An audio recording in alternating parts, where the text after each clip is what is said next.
प्रणाम जी।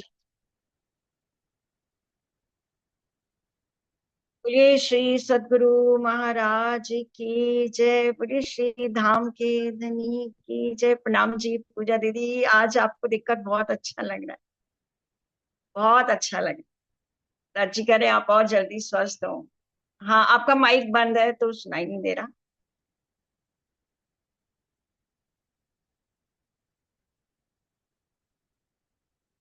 चलिए कोई बात नहीं, कोई बात नहीं दीदी, आप ऐसे ही सुनिए, फिर बाद में बात करें। तो सुंदर साथ जी, परमहंस महाराज जी श्री राम रतन दास जी की अपार मेहर से, अपार कृपा से हम उनकी जीवन यात्रा के संग संग हैं। रोज महाराज जी हमको कुछ ना कुछ आशीर्वाद स्वरूप प्रेम के मोती हमारे गले में डालते हैं, और वो माला के रूप में हम लोग पहनते जा रहे हैं। और उनके चरणों में यही अर्जी करते हैं कि ये जो सुंदर शिक्षा, सुंदर सिखापन वो हमें हर पड़ाव पर दे रहे हैं, वो हम जीवन में उतार पाए। तो आज की बैठक का आरंभ हम हमारे बेंगलौर से हमारे साथ आदरणीय भाई साहब सुभाष आहूजा जी हैं। और इनकी भी जितनी प्रशंसा अरे की जाए कम है। एक तो पूजा दीदी हैं ही हमारे सामने उदाहरण, एक भैया भी हैं। आप बेंगलौर से हैं और बहुत ही राज्य के चरणों में समर्पित हैं। हमारे इस ज्ञान सुधा ग्रुप के तो पूरा बैकबोन ही कहिए कि वो स्तंभ के रूप में हैं। और बिल्कुल नियम से रोज एक भजन डालते हैं ज्ञान सुधा में रिकॉर्ड करके। रोज इनको रविवार गोष्ठी के दिन एक चौपाई की सेवा दी गई है, तो वो रेगुलर अपनी डालते हैं। चाहे सुंदर साथ अपने कोई भजन डाले ना डाले, पर भैया की चौपाई जरूर आ जाती है। और बहुत नियम से इनका हर काम होता है। तो राजी इन पर ऐसी मेहर बनाए रखें। तो आज हम अपनी बैठक का आरंभ भैया के ही भाव से करेंगे। तो प्रणाम जी भाई साहब, आइए आप। भजन बहुत सुंदर गाते हैं, देखिए सुनिए आप लोग। प्रणाम जी, प्रणाम प्रणाम जी। जी। आ रही है आवाज अब? आ रही है? हाँ जी, हाँ जी। पूजा दीदी आ रही है। और अभी हम बाद में बात करते हैं, अभी भजन शुरू हो रहा है ना सुभाष जी का। तो अभी आप माइक बंद कर लीजिए, है ना। प्रणाम जी। हाँ जी भैया, प्रणाम। भैया माइक, माइक ऑन कर लीजिए सुभाष जी भैया। माइक। आ गई आवाज? हाँ अब जी, आ रही है? हाँ जी। हाँ जी, आ रही। बोलो श्री प्राणनाथ प्यारे की जय। बोलो श्री सतगुरु महाराज जी की जय। नाम सुंदर साथ जी, परमहंस महाराज श्री राम रतन दास जी की वितक पिछले 41 दिवस से चल रही है। आज उसी संदर्भ में मुझे एक भाव प्रस्तुत करने की सेवा प्रदान की गई है। उसी के अंतर्गत एक भजन आपके चरणों में समर्पित कर रहा हूँ। बोले श्री प्राणनाथ प्यारे की जय। और जिनके सजदों में झुकता हमारा ये सर, चरणों में बसर वही राम रतन सत गुरु हो तुम ही सत गुरु हो तुम ही। जिनके सजदों में झुकता है हमारा ये सर, चरणों में बसर वही राम रतन सत गुरु हो तुम ही सत गुरु हो तुम ही। जिनके दर्शन से, वो जिनके दर्शन से सब सुख मिलने लगे, दुख मिटने लगे वही राम रतन सत गुरु हो तुम ही सत गुरु हो तुम ही। जिनके सजदों में नाज़नी जलवे आपके बिखरे यहाँ, और इश्क के नगमे बजते यहाँ। नाज़नी जलवे आपके बिखरे यहाँ, और इश्क के नगमे बजते यहाँ। और जिनके नगमों पे, ओ जिनके नगमों पे रूह लहराने लगी, गुनगुनाने लगी वही राम रतन सत गुरु हो तुम ही सत गुरु हो तुम ही, जिनके सजदों में झुकता हमारा ये सर, चरणों में बसर वही राम रतन। सत गुरु हो तुम ही, सत गुरु हो तुम ही। बेशुमार इनायत की आपने, बेशुमार नेयामत दी आपने, बेशुमार इनायत की आपने, बेशुमार नेयामत दी आपने। अर्श से उतरे हो, अर्श से उतरे हैं बादशाह मेरे, शहनशाह मेरे, वही राम रतन। सत गुरु है मेरे, सत गुरु है मेरे, जिनके सजदों में झुकता हमारा ये सर, चरणों में बसर वही राम रतन। सत गुरु हो तुम ही, सत गुरु हो तुम ही। दुनिया वालों की दुनिया के रतन मिले, हमको तो हकीकी रतन मिले। दुनिया वालों को दुनिया के रतन मिले, हमको तो हकीकी रतन मिले। सब रत्नों से, वो सब रत्नों से न्यारा मेरा रतन, ले जाए वतन वही राम रतन। सत गुरु हो मेरे, सत गुरु हो मेरे, जिनके सजदों में झुकता है हमारा ये सर, चरणों में बसर वही राम रतन। सत गुरु हो तुम ही, सत गुरु हो तुम ही।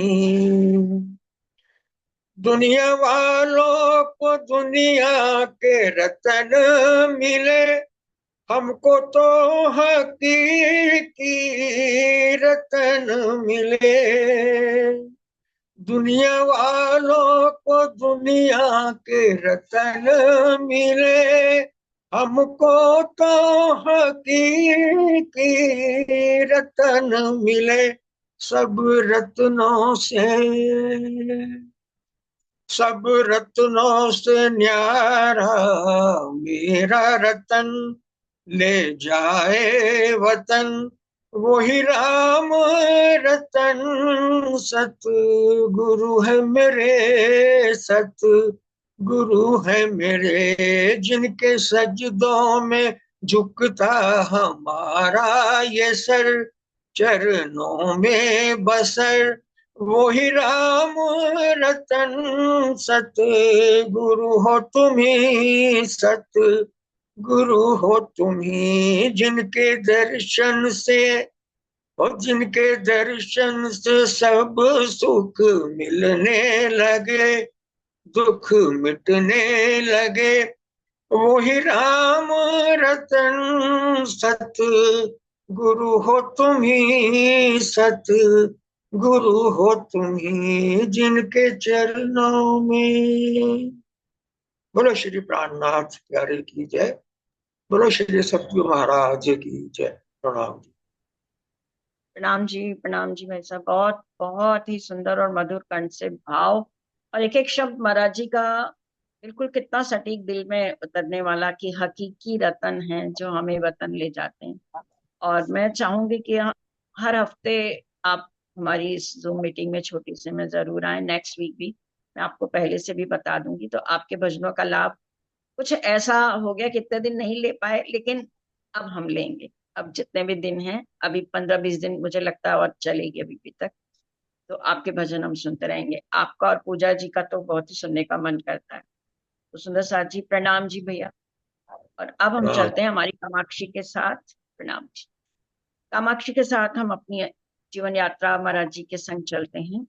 और कल हमने सुना था कि महाराज जी एक ऐसे मंदिर में हैं जहां पर एक परमहंस है चंद्रशेखर जी, जो कि अदृश्य होकर वहां रहते थे। और उनका एक शिष्य शंकर राव थे, और उनको किसी बात पे अपनी पत्नी पे शक हो जाता है, और वो अपनी पत्नी को बहुत मार पीट कर और छोड़कर चला जाता है। लेकिन वो आगे जा नहीं पाता है। और उनके जो सदगुरु अदृश्य रूप से रहते थे चंद्रशेखर जी, वो परमहंस, वो उनको बहुत मारते हैं। उनको उसको कोई नजर भी नहीं आ रहा होता, और उसको कोई ना कोई बस पिटता जा रहा था। वो तो एकदम अधमरा सा होकर और वो अपने घर लौट के आता है, क्योंकि उनके परमहंस उनको आदेश देते हैं कि तुम एक बेगुनाह महात्मा पर जो दोष लगा के आए हो ना, ये तुमने बहुत बड़ा गुनाह किया है। अब तुम जाओ और आश्रम में जाकर फिर से माफी मांगो। अब वो इतना पिटा हुआ है, इतनी उसको चोट लगी हुई है, और बिल्कुल शराबी किसी हालत में गिरता पड़ता आता है। और परमहंस जी की जो समाधि थी आश्रम में, वहां पर जैसे ही उनके सन्मुख होता है, तो परमहंस जी की समाधि के जब सन्मुख हुए शंकरराव, ऐसा पटका परमहंस ने जैसे पहलवान ने दाव। इतना तो मारा ही मारा उसको। और जैसे ही उनकी समाधि पर वो आया आश्रम में, तो परमहंस ने उनको इतना तेज उठाकर पटका, जैसे कोई पहलवान होते हैं ना, जब हम देखते कुश्ती करते हैं, तो दूसरा जो सामने वाला होता है उसको कैसे उठाकर और बिल्कुल पटक देते हैं, तो ऐसे ही उन्होंने उनको पटक दिया। शब्द हुआ एकदम धड़ाम से। एकदम जब कोई जमीन पे गिरेगा तो आवाज आती है ना, तो एकदम धड़ाम से आवाज आई, और बड़ी जोर से चीख निकली किसी की। तो देखा जब सबने आकर के, पड़ा हुआ था आंख में, सब दौड़े कि ये कौन है, किसको मार पड़ी, किसकी चीख है। जब सब लोग दौड़े तो देखा एक, वो आंखें बंद किए वहां जमीन पे पड़ा है। लड़का और पत्नी, हम सब जन पहुंचे उसे देखते ही। महाराज जी कह रहे हैं कि हम, हमारे दो साथी, उसका लड़का और पत्नी, सब उनको देखते ही वहां दौड़ के पहुंचे। पर अचेत पाया वह, हमको उठा लिया झट जाते ही, किंतु वो तो बेहोश ही था। क्यों बेहोश था? क्योंकि इतनी मार उसको पहले पड़ी थी, और अब भी ये उसको मार पड़ी है फिर से। तो वो अचेत हो गया था। जंघा पर सर रखकर उसकी पत्नी बैठ गई, उसकी होश जल्द आ जावे जिससे करने लग गए हवा दवा। उनकी पत्नी जंघा पर सर रख के, उनकी पत्नी बैठ गई, और उनको जल्दी होश आ जाए। तो नहीं, लोग ऐसे वो पल्लू से ही हवा करने लगते हैं, कोई कोई किसी किताब से, कोई किसी चीज से। तो पत्नी भी पल्लू से हवा करने लगी, कोई पानी लेके आया, कोई पानी छिड़क रहा है, कोई दवा लेके आया। तो इस तरह सारे सुंदर साथ उसकी सेवा में आ गए। आंख फाड़कर इधर उधर को उसने लखना शुरू किया। तो पत्नी बोली प्रियतम से, हमें आज यूं लगता है परमहंस जी के दर्शन तुमको हो गए, यह जचता है।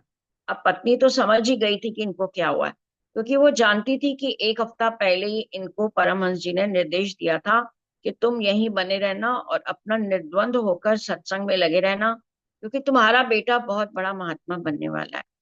लेकिन इन्होंने उनकी बात नहीं मानी थी। अब उनकी ये हालत देखकर, समाधि के सन्मुख कैसे उनको पटका है, तो वो समझ गई कि आज परमहंस जी ने ही इनको उनकी ये हालत की है।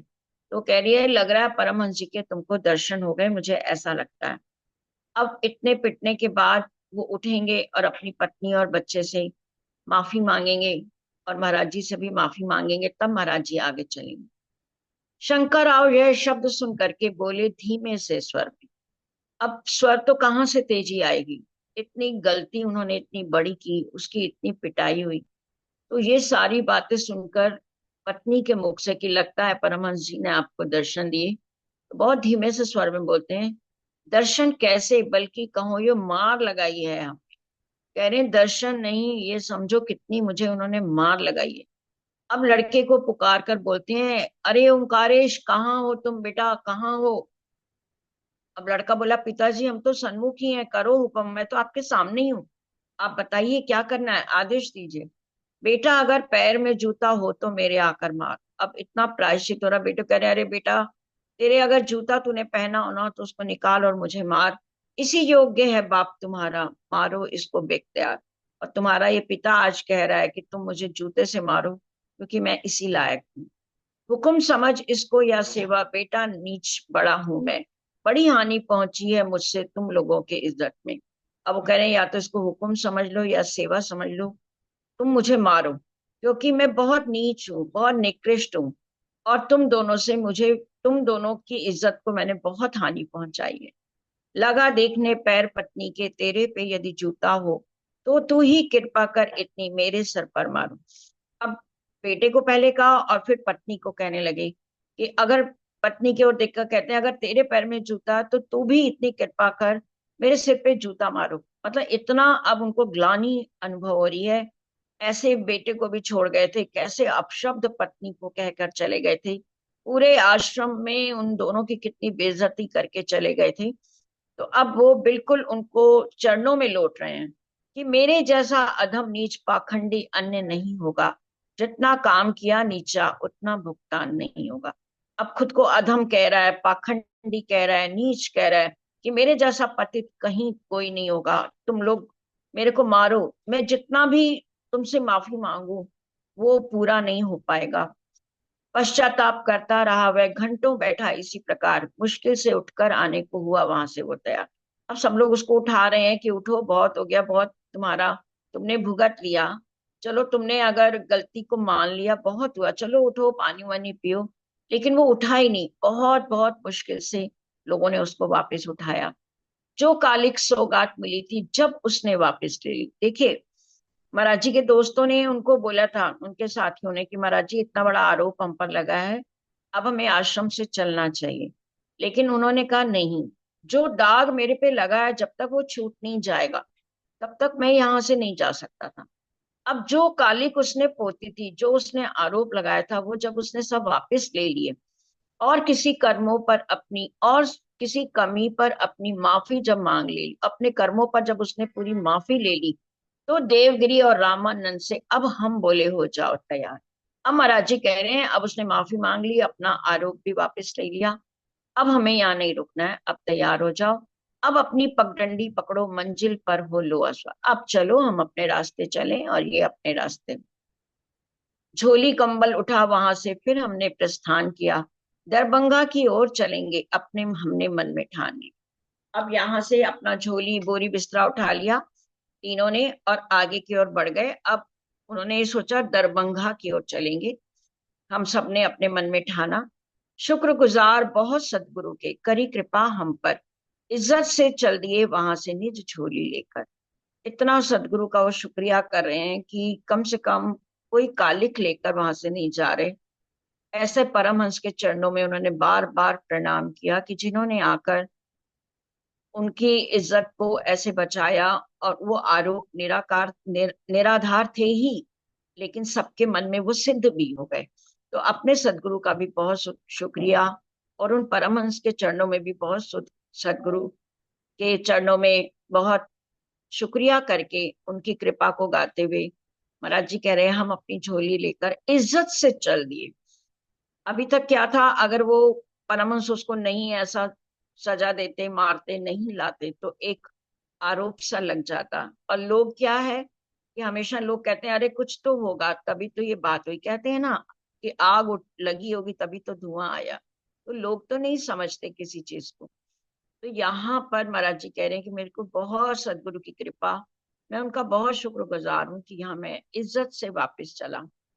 चले लांघते पर्वत जंगल नदी नर्मदा की घाटी। अब देखो यहाँ पर वो बात भी सत्य सिद्ध होती है कि एक जो महात्मा थे उन्होंने कहा था कि आप किसी स्त्री के बुलाने पर भी नहीं जाना, और स्त्री के हाथ से गुड़ और वो मत खाना। तो अब यहाँ पर जो झगड़ा हुआ, वो स्त्री चूंकि जिमा रही थी, भोजन के कारण ही हुआ। हालांकि वो स्त्री बहुत श्रद्धालु थी, बहुत पवित्र भावों वाली थी, लेकिन फिर भी वो कारण बना। चले लांघते पर्वत जंगल नदी नर्मदा की घाटी, कुछ दिन चल करके ओंकारेश्वर की हमने मंजिल काटी। थोड़े दिन पर्वत लांघते हुए नर्मदा की घाटी चलते हुए, अब ओंकारेश्वर उनका पुत्र का नाम भी था और ये जगह का नाम है कि अब महाराज जी ओंकारेश्वर पहुंच गए, जहां पर महादेव का राज्य है, महादेव जी का मंदिर है। ओंकारेश्वर महादेव जहाँ राज्य वहां मीलों का था। रामानंद लगा कहने, ठहरेंगे हम, बोले अच्छा। अब वहां रामानंद कहने लगे महाराज जी अब यहीं पर रुकेंगे। तो महाराज जी तो सबकी बात मान ही लेते थे, तो उन्होंने कहा ठीक है, यहीं पर रुक जाते हैं। स्वर्ण पत्र था, ओंकारेश्वर महादेव पर चढ़ा हुआ है। महादेव जी की जो प्रतिमा थी, स्वर्ण पत्र यानी सोना उसमें जड़ा हुआ था। खैर उसी मंदिर पर अपना हमने आसन लगा लिया। अगले दिन रामानंद बोला चलो किला देखेंगे आज। महल राजा का है, यहाँ पर देखें तो देखो राजा को, देखें तो देखो राजा को।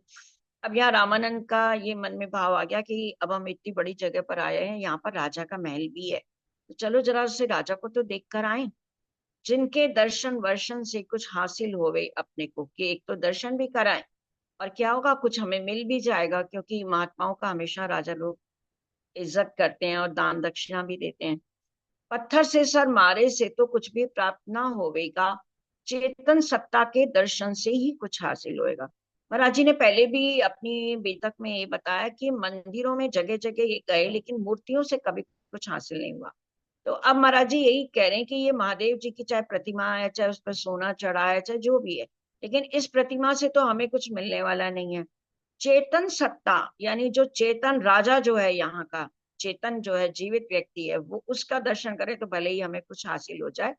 ऐसे रामानंद ने सलाह दी कि चेतन सत्ता के दर्शन करें, क्योंकि परमात्मा की एक विशेष शक्ति होती राजा में व्याप्त, कि राजा को भी कम नहीं समझना चाहिए। राजा भी पूरा शक्तिशाली होता है और परमात्मा की एक विशेष शक्ति होती है, तभी तो उसको राजा बना होता है वो। एक पंथ दो काज करेंगे, दर्शन हो कुछ और कुछ हो प्राप्त। ठीक लगी रामानंद को ये, महाराज जी ठीक कहा। और वो कहने लगा चलो एक पंथ दो काज हो जाएंगे, राजा के दर्शन भी हो जाएंगे और कुछ प्राप्त भी हो जाएगा। तो महाराज जी को भी ठीक लगा, उन्होंने कहा चलिए ठीक है चलते हैं। वही किला भी होगा उसका, राजा भी उसमें होगा। फिर क्या था, रामानंद हमको जुटा नीति बतलाने को।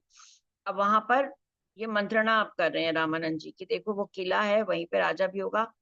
अब कोई मंत्रणा कर रहे हैं, नीति बता रहे हैं कि ऐसे मिले या ऐसे मिले, कैसे मिलेंगे, राजा इस तरह मिलेंगे, युक्ति चला समझाने को। कभी बताता पत्र लिखो एक द्वारपाल को देवेंगे। अब वो रामानंद युक्ति यानी प्लानिंग कर रहे हैं, उपाय बता रहा है कि राजा से मिलना है, ऐसे तो सीधा घुस नहीं जाएंगे। तो कभी तो कहते हैं कि अपन पत्र लिखकर ना द्वारपाल को दे देंगे, वो अंदर पहुंचा देगा। और कभी बताता द्वारपाल की कृपा अगर हम पे होवे, दर्शन तभी सुलभ होवेंगे, राजा से मिलना होवे। और कभी कह देते हैं कि अगर द्वारपाल को ही हम थोड़ा सा पटा लेंगे या उसी का हम थोड़ा सा अनुनय विनय करेंगे, तो उसकी कृपा से भी हम राजा के दर्शन कर पाएंगे। सुनते रहे युक्तियां उसकी, अपना दिल तो था निर्भीक। अब वो युक्तियां बता रहा है कि ऐसे करेंगे ऐसे करेंगे, लेकिन महाराज जी तो निर्भीक थे, वो तो किसी से डरते नहीं थे। उनको चाहे राजा हो चाहे कोई हो, वो किसी को कुछ नहीं आंकते थे। हमें कोई भी युक्ति उसकी अपने मन को लगी न ठीक, कहने मुझे उसकी कोई भी योजनाएं, कोई भी प्लानिंग उसकी मुझे अच्छी ही नहीं लगी। राजा शब्द हमारे मन को कुछ महत्व नहीं देता था। औरों के लिए राजा एक बहुत बड़ी बात होती है, क्योंकि वो पूरा शक्ति होती है, पूरा धन दौलत सब कुछ पावर उसके पास होती है। लेकिन महाराज जी कह रहे मुझे कोई महत्व नहीं देता था, बल्कि एक साधारण सा ही शब्द हमें वह लगता था। क्योंकि महाराज जी के अंदर जब से सदगुरु की बैठक हुई थी, वो बड़े बड़े को कुछ नहीं समझते थे, और वो भी साधारण मनुष्यों की तरह ही उनको समझते थे। हम बोले रामानंद जी से, आप वृथा घबराते हैं, साथ हमारे चलकर देखो कैसे तुम्हें मिलाते हैं। अब रामानंद जी कह रहे हैं आप तो व्यर्थ में ही घबरा रहे हो, कहीं ये ऐसा करेंगे कहीं वैसा करेंगे, ये युक्ति कहीं वो युक्ति, आप तो बेकार ही घबरा रहे हैं, आप हमारे साथ चलकर देखो हम तुम्हें मिलाते हैं। राजमहल के मुख्य द्वार पर जब अपना जमघट पहुंचा, तो हमको एक द्वारपाल ने देखा और आकर रोका। राज जी कह रहे हैं जब हम चले, अब मुख्य द्वार पहुंचे, तो हमारा जमघट यानी 3 लोग थे ये, और हम तीनों को जब देखा, द्वारपाल ने वहां हमें रोका। आप कहाँ जाते हो आगे, उसने हमसे प्रश्न किया। हम बोले राजा से मिलने, उत्तर वह बेखौफ दिया। अब ये तो अंदर चले जा रहे थे, एक बार पहले भी तो ये कलेक्टर के कमरे में ऐसे ही घुस गए थे बिना परमिशन के। तो अब ऐसे महाराज जी तो बिना ही अनुमति के जाते थे, उनको कोई बड़ी बात नहीं लगती थी। तो उन्होंने कहा भाई कहाँ जा रहे हो, तो उन्होंने बेखौफ उत्तर दिया, कहाँ जा रहे, राजा से मिलने जा रहे हैं। बोला पीछे हटो यहाँ से, राजा यहाँ नहीं रहता। चला हमारी ओर वचन, वह द्वारपाल ऐसा कहता, और इशारे से महाराज जी लोगों को पीछे हटने को बोलने लगा कि हटो हटो, यहाँ राजा वाजा नहीं रहता। हम बोले क्या गद्दी यहाँ की सूनी पड़ी हुई है भाई, अपनी बातें सुनकर उसकी आंखों में सुर्खी सी आई। महाराज जी ने कहा, भाई राजा वाजा यहाँ नहीं है तो क्या सूनी है क्या गद्दी? इतने राजमहल में कौन रहता है फिर यहाँ पर? जब उसने सुना कि सूनी गद्दी है तो उसकी आंखों में सुर्खी, यानी उसको थोड़ा क्रोध आ गया। कहीं गद्दियां सूनी रहती हैं क्या? उसने उसको डपटा। उस पर है युवराज आजकल, इतना कहकर चुप हुआ। कहने लगा, कभी गद्दियां भी सूनी रहती हैं क्या? ये तुमने कैसे कहा कि गद्दी सूनी है क्या? डपट दिया उसने और कहा, आजकल उस गद्दी पर युवराज बैठते हैं। हम रामानंद की जानिब को मुंह करके बोले उससे, राजा तो ये नहीं बताते राजकुंवर है गद्दी पे। अमराजी रामानंद की तरफ मुख करके बोले, देखो राजा तो ये नहीं है, ये जैसा बता रहे हैं, और राजकुंवर बैठे हैं गद्दी पर। तो बातचीत तो क्या होगी, पर चलो इन्हीं के पास चलो। राजा आज नहीं है तो फिर राजकुंवर से ही मिल ले। अब फिर ये अंदर जाने लगते हैं महाराज जी कि चलो राजा नहीं है तो क्या हुआ, राजकुंवर है, आज उन्हीं से मिल ले। हम चलने को जिस दम अंदर फिर सारे तैयार हुए, जान गया वह द्वारपाल की ये रोके नहीं रुकने के। अब महाराज जी फिर से अंदर जाने को तैयार हैं और रामानंद और देवगिरी को कह रहे हैं, चलो चलो राजकुंवर से ही मिल लेंगे। अब द्वारपाल को लगा ये तो मिलके ही जाएंगे, ये रुकेंगे नहीं, तो वो क्या कह रहा है, वो उनको अंदर नहीं जाने देना चाहता था। बोला, देखो वो तलवारें लटक रही हैं राजा की, दर्शन उनके कर जाओ, अब समझो उनको राजाई। कह रहे हैं, वो देखो द्वार के बाहर राजा की तलवारें लटका रखी हैं, तुम उन्हीं को राजा समझो, उन्हीं का दर्शन करो और यहाँ से लौट जाओ। हमने उनसे बातें सुन के बड़े जोर से व्यंग कसा, कैसी बातें करते हो तुम, दर्शन कर ले लोहे का? महाराज जी कह रहे हैं, हमने उसको बड़ा व्यंग रचा, ये तुम तलवारों को कह रहे हो कि ये हम दर्शन कर लें, ये लोहों को क्या हम राजा समझ के दर्शन करेंगे? क्या हम दर्शन करते फिरते हैं लोहे का? ओ दरबान, राजा को तू क्या समझे है, चमड़े का ही तो है इंसान। वो कह रहे, राजा को तू क्या बहुत बड़ी चीज समझता है? तुझे क्या लगा कि हम क्या ऐसे लोहे वोहे का ही दर्शन करने वाले हैं क्या? और राजा भी तो एक चमड़े का इंसान है, जैसा पांच तत्व का हमारा शरीर है उसका भी तो वैसा ही है। क्या सोने का बना हुआ कोई इंसान थोड़ी है? केवल तेरे समझे से क्या परमात्मा बन जाएगा? है तो वो इंसान ही। तू उसको राजा समझे या कुछ भी समझे, तो तेरे समझने से क्या? तू समझेगा उसको भगवान, तो क्या वो भगवान बन जाएगा क्या? या हमसे परमात्मा करके राजा को पुजवाएगा, और या फिर हमसे तू राजा की पूजा भी कराएगा कि ये परमात्मा है। नाम बड़े और दर्शन छोटे, बड़े बोल तो मत बोलो। और महाराज जी अब बोलने लगे, बातें करो होश की हमसे, अमृत में विष मत डालो। अब महाराज जी कहने लगे, वाह वाह वाह, राजा के दरबार में आए और हमको लोहे के दर्शन के लिए कहा जा रहा है, यानी नाम तो बहुत बड़े, दर्शन छोटे। भैया तू होश की बात कर और अमृत में विष मत डाल, हमें गुस्सा मत दिला। क्या तलवारें तेरे राजा की हो रही हैं जग में? तू शायद ये समझ रहा राजा कोई नहीं मिला हमें। वो कह रहे हैं, क्या ये जो राजा की तलवारें लटकी हुई हैं इसी से क्या राजा समझ में आता है तुझे? तूने क्या समझा? हम क्या कभी किसी राज दरबार गए नहीं क्या? हमें पता नहीं क्या राजा कैसे मिलता है? जोर जोर जब मैं बोला, ढला सिपाही स्तर से। अब जब महाराज जी अपने पे आ जाते थे तो पहले भी उन्होंने कहा ही है, जैसे हम सब जानते हैं, कि फिर वो बहुत बहुत कुछ बोल जाते थे। तो इतना धमका दिया उसको, तो एकदम से वो ढलका उसका स्तर, यानी कि वो एकदम डर सा गया, संकुचित सकुचा सा गया कि ये मेरे से क्या गलती हो गई, मैंने इनसे ऐसे कह दिया, इनसे ऐसे ही पंगा ले लिया। अभी तक तो उसने उनकी शक्ति को नहीं पहचाना थे। डाक छुटी जब देखी अपनी तो नम कर बोला हमसे। जो महाराज जी कह रहे हैं, मेरी डाक छुटी, यानी मैं बोलता चला गया उसको, ऊट पटांग कुछ भी, तो वो नम हुआ। और फिर हमसे बोला, गलती हुई हमारे से, अब महाराज खामोश रहो, दर्शन अभी मिलेंगे उनके, कृपया थोड़े खड़े रहो। फिर उसने माफी मांगी कि महाराज जी हमसे गलती हो गई, आप खामोश हो जाइए, अभी राजकुमार के दर्शन होंगे, आप थोड़ा सा इंतजार करिए। राजकुमार स्नान आदि से निवृत्त होकर आएंगे, एक महल से निकलेंगे और दूजे में हो जाएंगे। कहने लगा, राजकुमार अभी स्नान आदि करने गए हैं और जैसे ही वहां से निवृत्त होंगे तो एक महल से निकल के दूसरे में जाएंगे, तभी आप बीच में उनको मिल लेना, आप अभी दर्शन कर लेना। हम बोले, यदि ऐसा है, हमें यहाँ से दर्शन करवाने की यदि इच्छा है तो हमको सूचित कर देना 5 मिनट पहले उनसे। महाराज जी कहते, ठीक है भाई, वो स्नान आदि करने गया, उसको टाइम लगेगा, तो हम यहीं बैठते हैं, जब वो आने लगे तो 5 मिनट पहले हमको बता देना। अच्छा कहकर चला गया वह पहरे पर दरवाजे के, हो करके बेफिक्र बैठ गए हम अपने स्थानों पे। वो अच्छा कह के चला गया।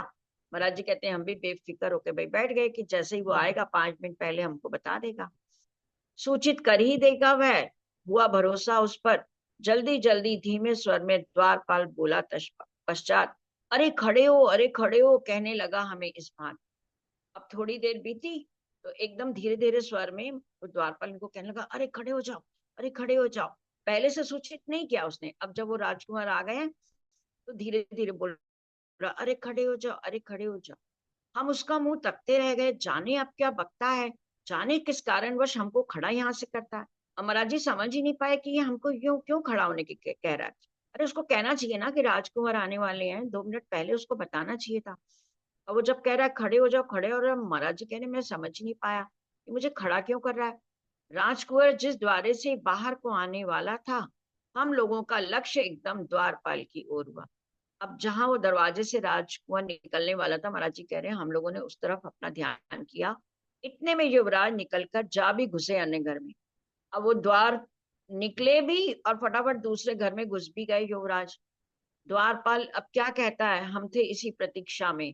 राजकुंवर के अंदर जाते ही वह द्वारपाल अपने सिर हो गया ऊपर आकर लगा हमें कुछ कुछ बकने। अब वो इतनी जल्दी राजकुंवर दूसरे घर में चला गया कि अब द्वारपाल इनको बोलने लगा कि क्या कहने लगा, तुमने किया निरादर अपने श्री युवराज बहादुर का, उसने आपे से बाहर हो करके हमको गुड़का। महाराज जी कह रहे हैं बहुत क्रोध में होकर उसने हमको गुड़की दी कि आपने हमारे युवराज बहादुर का निरादर कर दिया।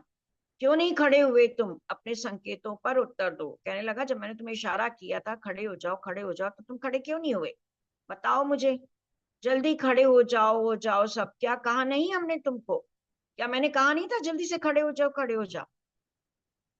जानबूझ राजकुंवर का तुम सबने अपमान किया, बिना वजह ही सर पर अपने चढ़ा तो हमने जान लिया। अब वो बोलता जा रहा है कि तुमने हमारे राजकुंवर का अपमान कर दिया। हमारा जी कह रहे हैं बिना वजह ही जब सर पे चढ़ने लगा तो हमने भी फिर उसको लिया। इसे पड़ेगा हमें रोकना, अपनी बकता जाता है, हमें जान करके भिखमंगे सर पर चढ़ता जाता है।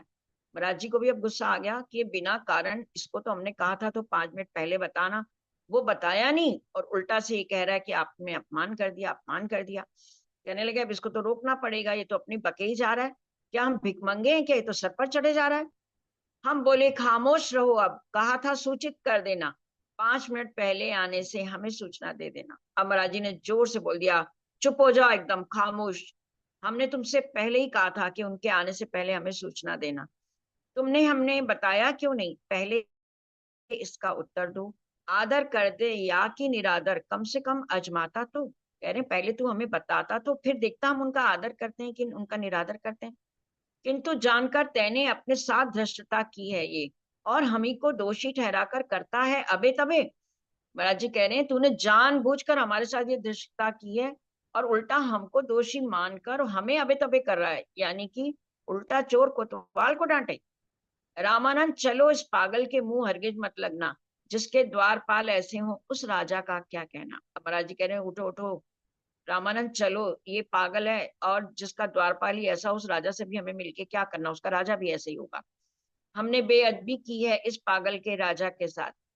महाराज जी कह रहे हैं रामानंद को उठो उठो चलो, ये कह रहा है हमने बेअदबी की है।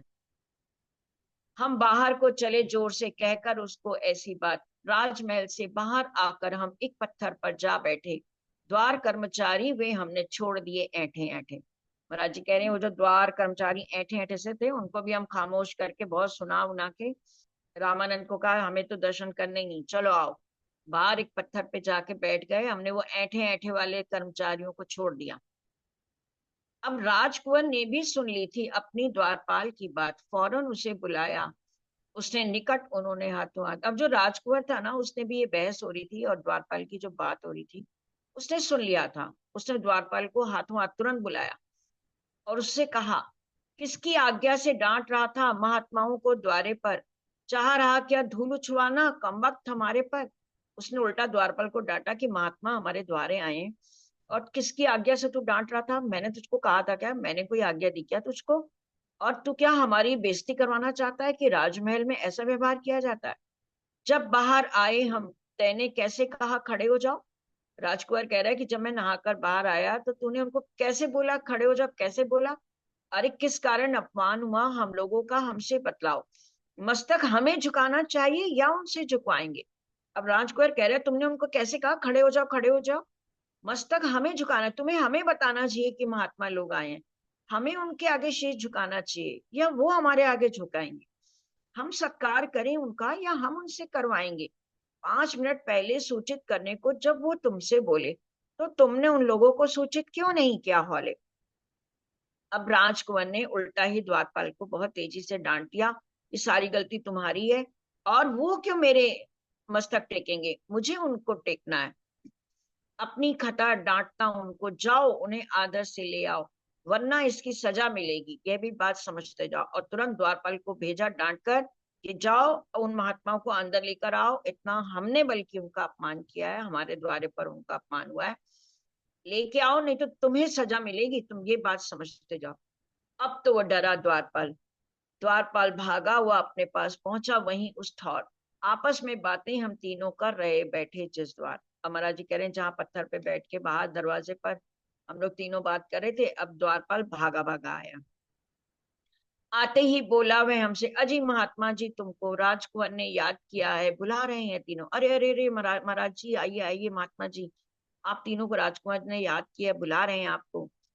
चेहरे को देखा जब उसके छटा छीनी हुई सी थी, मुंह आब उड़ी हुई सी थी, आभा पिटी हुई सी थी। अमराज जी उसका चेहरा देख के समझ गए, एकदम पीला मुख उसका पड़ा हुआ है, सारे मुख की आभ भी छटी हुई थी, आभा पिटी हुई सी थी।